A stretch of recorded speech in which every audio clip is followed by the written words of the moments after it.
Okay, so the first thing that you have to do is print out the mitten pattern. Then you're going to need a craft stick, 3 pom-poms or cotton balls, 1-inch googly eyes, oh, and this is 1.5 inch, 1-inch googly eyes, and a marker, some scissors, and we're going to use a low temp hot glue gun to put this all together. So let's go ahead and get started. To make things a little bit simple, I went ahead and cut out one of the mitten puppets. So next what we're just going to do is we're going to put hot glue at the bottom.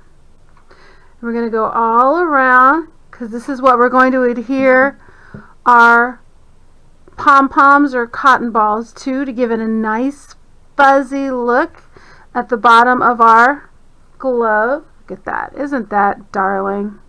Just cute. Okay, now we're going to flip it over and we're going to take our craft stick, and for this we're also going to put hot glue on the back of it. There we go. Stick that to the back. This is what you or the kiddos are going to hold on to when you're holding up your mitten puppet. There we go. Alright.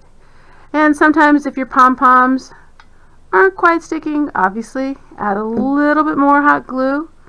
Stick it on, hold it in place for a couple of seconds, give it a chance to dry. Now let's add those eyes.